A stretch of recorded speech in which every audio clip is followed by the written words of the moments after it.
안녕하세요. 미미의 꿈꾸는 다락방 책 읽어주는 미미입니다. 작은 아씨들 그 6번째 이야기 사랑과 미움. 어느 날 에이미는 학교에 라임을 가지고 가서 책상 깊숙이 넣어두었다.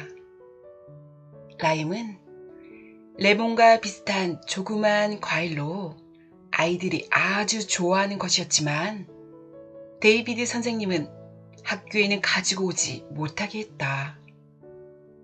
그날은 어떤 유명한 사람이 수업을 참관하러 왔다. 에이미가 그 사람에게 지도를 잘 그렸다고 칭찬을 받아 우쭐해하자 에이미의 경쟁 상대인 스노우는 질투가 나서 데이비드 선생님에게 에이미가 책상 속에 라임을 숨겨둔 것을 일러바쳤다. 에이미, 이리 나와. 언제나 라임 얘기만 나오면 심하게 꾸중을 하시는 선생님은 굉장히 화가 났다. 에이미가 할 수 없이 책상 속에서 라임을 꺼내고 있자 옆에 친구가 속삭였다. 전부 가지고 가지 말고. 그래서 에이미는 살짝 반쯤 남겨두고 나머지를 선생님 책상 위에 갖다 놓았다. 맛있는 냄새가 강하게 코를 찔렀다. 그렇지만 데이비드 선생님은 이 향기를 무척 싫어했으므로 더 화를 냈다. 이게 전부냐? 아직 더 있지? 아주 조금. 에이미는 더듬더듬 말했다. 전부 가지고 와! 어서! 네. 에이미가 모두 가지고 선생님 앞으로 가자 선생님은 라임을 보고는 눈썹을 찡그리며 명령했다. 이 메스꺼운 것을 모두 창밖으로 버려! 에이미가 울 것 같은 얼굴로 하면서 라임을 하나씩 창밖으로 던질 때마다 아이들은 모두 한숨을 쉬었다. 데이비드 선생님은 헛기침을 하고 여러분은 내가 일주일 전에 확실히 다짐해 두었던 말을 기억하고 있겠죠? 그런데도 이런 일이 또 생긴 것은 정말 뜻밖이군요. 2번 다시 이런 일이 없도록 해요.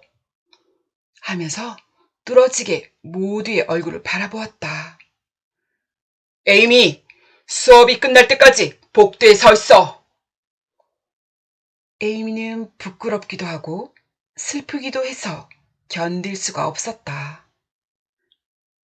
금방이라도 쓰러질 것 같았지만 꾹 참고 서 있었다. 그 치욕의 15분이 1시간이나 되는 것처럼 길게 느껴졌다.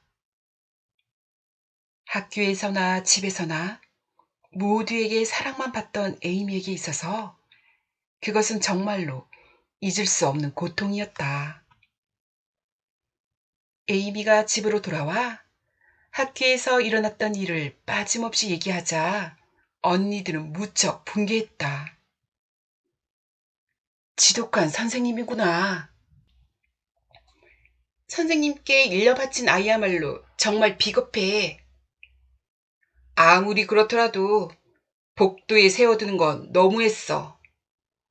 항상 나쁜 짓만 하는 애라면 몰라도 지도는 잘 그렸다고 특별히 칭찬까지 받았다면서. 언니들이 한마디씩 이야기하자 에이미는 난 이제 학교에 가지 않을래 라고 말했다. 잠시 후 마치 부인이 돌아왔다. 마치 부인은 자세히 이야기를 듣고는 한참 동안 생각하더니 입을 열었다. 엄마는 라임을 잃은 에이미가 조금도 가엾다고 생각되지 않는구나. 어째서요, 엄마? 에이미가 실망한 듯 물었다. 정해진 규칙은 지켜야 하는 거야. 넌 그것을 어겼잖아. 그러니 벌을 받는 것은 당연하지. 마치 부인은 엄숙한 목소리로 말하다가 풀이 죽은 에이미를 보자 소리를 부드럽게 내어 말했다. 나라면 잘못을 바로잡는데 그렇게 심하게 하지 않았을지도 몰라. 하지만 에이미, 선생님의 방법은 내게 아주 유익했다고 생각한다.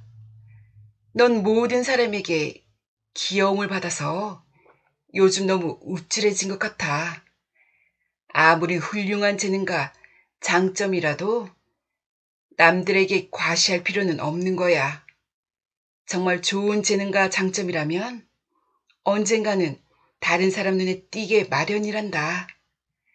겸손만큼 사람을 끄는 것은 없으니까 말이야. 정말 그래. 한쪽에서 조와 체스를 두고 있던 로리가 되돌아보며 큰 소리로 말했다. 신진한 에이미는 엄마가 하는 말을 되새기듯이 듣고 있었다. 어느 토요일 오후 매기와 조가 외출 준비를 하는 것을 보고 에이미가 물었다. 언니들 어디 가는 거야? 너하고는 상관없는 일이야. 너처럼 어린애는 잠자고 있는 거야. 조가 딱 잘라 말했다. 그러자 에이미는 한층 더 비밀을 캐내려고 안달을 했다. 가르쳐줘. 부탁이니 제발 데려가줘. 베스 언니는 피아노 치느라 정신없고 나 혼자서 정말 심심하단 말이야. 그렇지만 내 자석표는 없어서 곤란해. 매기가 부드럽게 달랬다. 그렇지만 에이미는 거절당하면 거절당할수록 따라가고 싶어 견딜 수가 없었다. 아, 알았다. 로리하고 어딘가 가려고 하는 거지? 어젯밤 소파에서 속닥거리다가 내가 들어가니까 딱 그쳤잖아. 틀림없이 그렇지? 로리와 함께 나가는 거지? 응, 그래. 더 이상 성가시게 굴지 말고 저쪽으로 가. 에이미는 입은 다물었지만 눈은 바쁘게 움직였기 때문에 매기가 주머니에 부채를 살짝 집어넣는 것을 보고 말았다. 아, 알았어. 연극 일곱성을 보러 가는 거지? 나도 보고 싶어. 안 돼. 안 된다면 안 되는 줄 알아. 조는 화를 내며 버럭 소리를 질렀다. 우리 두 사람만 초대받았는데 너까지 데리고 가는 건 실례야. 초대받지도 않은 곳에 불쑥 나타나는 행동을 하면 로리가 널 정말 뻔뻔스러운 애라고 생각할 거야. 그래도 내가 간다면 난 가지 않겠어. 조의 말이 끝나자 에이미는 따라 나서는 것을 겨우 단념했는지 떼를 쓰지 않았다. 그러나 두 사람이 문을 나설 때 창밖으로 몸을 쓱 내밀고 협박조로 말했다. 두고 봐. 후회하게 될 테니까. 매기와 조는 로리와 즐거운 한때를 보냈다. 일곱성은 듣던 대로 훌륭한 연극이었다. 매기와 조는 우스꽝스러운 빨간 귀신과 번쩍이는 요정, 아름다운 왕자와 공주를 넋을 잃고 바라보았다. 그러다가 막간이 되자 갑자기 집에 두고 온 에이미가 생각났다.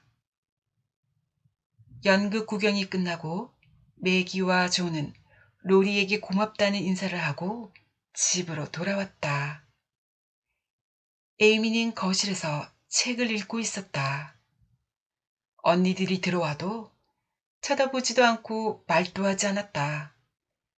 만일 그때 베스가 연극에 대해 이것저것 물어오지 않았더라면 무척 어색했을 것이다. 다음날 결국은 태풍이 몰아치고 말았다. 얼굴이 하얗게 칠려 세자매에게 뛰어온 조는 숨을 헐떡이며 물었다. 누가 내 원고 가져갔어? 몰라?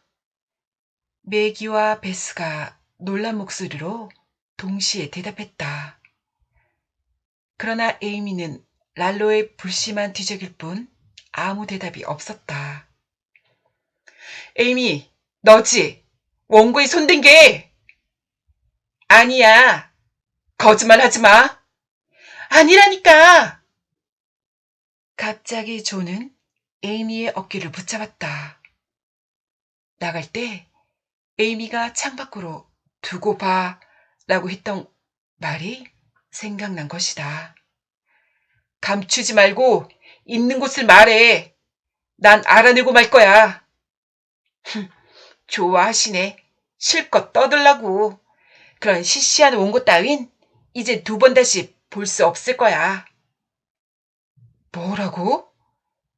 어째서 못 본다는 거지? 알아맞혀봐. 왜 그런지. 열이 오른 조의 얼굴을 보자 에이미는 장난을 치고 싶어졌다. 그 때문에 조는 화가 머리끝까지 치밀어 올랐다. 어서 말하지 못해? 내가 태워버렸으니까. 뭐라고? 그렇게 열심히 쓴 걸 태웠다고? 조는 손을 부들부들 떨었다. 심술쟁이. 그건 다시는 새로 쓸 수 없는 거야. 아빠가 돌아오실 때까지 써놓을 예정이었던 원고를 어떻게 절대로 용서할 수 없어. 조가 에이미를 붙잡고 마구 흔들자 놀란 매기는 에이미를 구하러 나섰고 베스는 조를 진정시키려고 했다.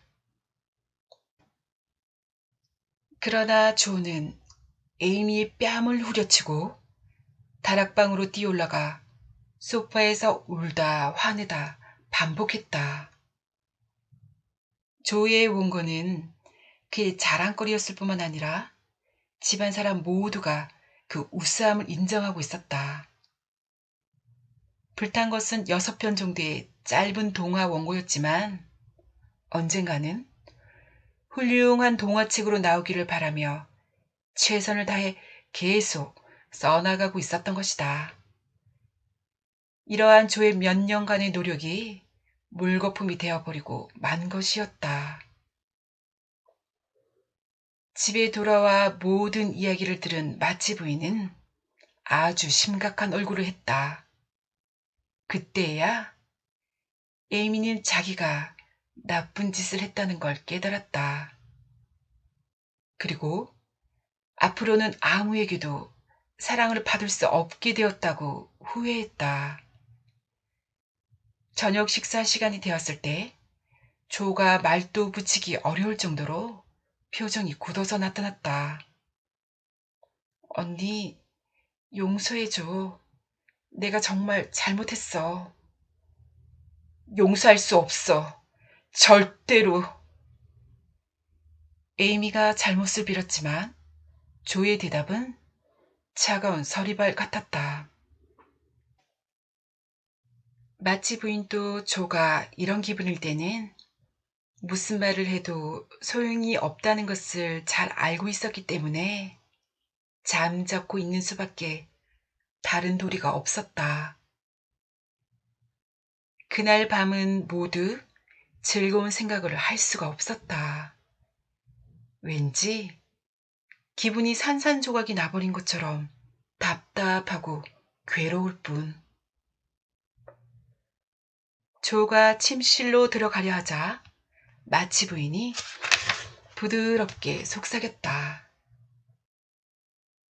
조, 너도 알고 있겠지? 해가 질 때까지 그날의 노여움을 갖고 있지 말라는 성경 말씀이야.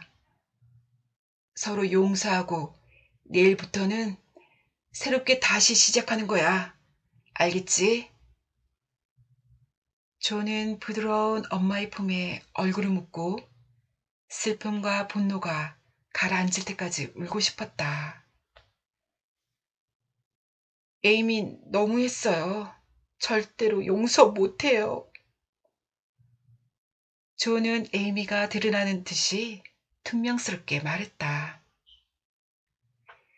에이미는 에이미대로 자기는 그렇게 용서를 빌었는데도 언제까지도 용서해주지 않겠다는 조 언니의 태도가 너무하다는 생각이 들었다. 그럴 줄 알았더라면 차라리 사과하지 말 걸 그랬다는 생각도 했다. 다음날 로리를 불러내어 함께 스케이트를 타면 기분이 조금은 나아질 것 같아 조는 스케이트를 꺼내 나갈 준비를 했다. 나도 가고 싶어. 에이미도 스케이트를 무척 좋아해서 날아가고 싶었다. 하지만 데려가 달라고 부탁해 보았자 무함만 당할 게 뻔해서 에이미는 조가 나간 뒤 준비를 했다. 조가 로리 덕분에 기분이 나아지기 전까지는 절대로 말을 걸거나 가까이 하지 마. 그리고 화가 좀 가라앉을 때를 잘 봐두었다가 무슨 말이든 부드럽게 건네봐. 화가 풀릴지도 모르잖아. 알았어. 나가는 길에 매기가 주의를 주자 에이미는 고개를 끄덕였다. 강까지는 그리 멀지 않았다. 에이미가 갔을 때는 조와 로리가 벌써 스케이트를 타고 있었는데 조는 언뜻 에이미의 모습이 보이자 휑하게 저쪽으로 가버렸다. 조와 로리는 보기 좋게 미끄러져 갔다. 조 곁에 다가갈 수 없었던 에이미는 얼음이 얇게 언강의 한가운데 쪽으로 미끄러져 갔다. 그런데 갑자기 쫙 하고 얼음 깨지는 소리가 나면서 물이 솟아올랐다. 잠시 후 두 손을 치켜 올린 에이미가 마구 비명을 질렀다.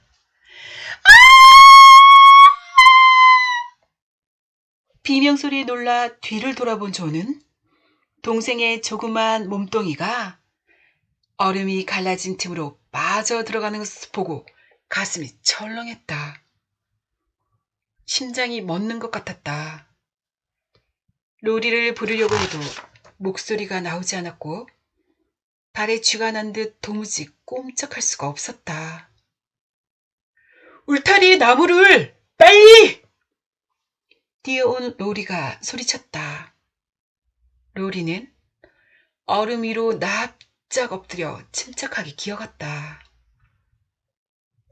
그리고 조가 나무를 빼올 때까지 하키막대로 아슬아슬하게 에이미의 몸을 붙잡고 있었다.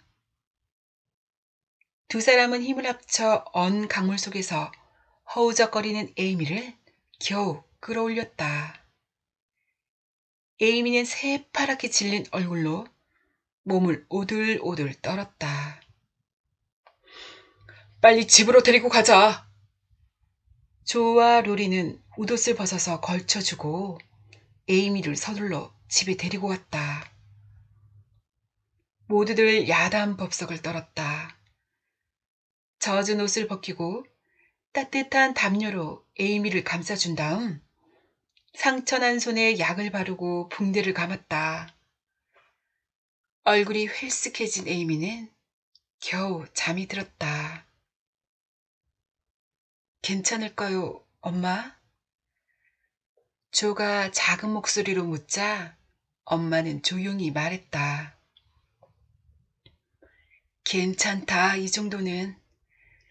정말 집에 빨리 데려오길 잘했구나. 모두 로리가 했는걸요.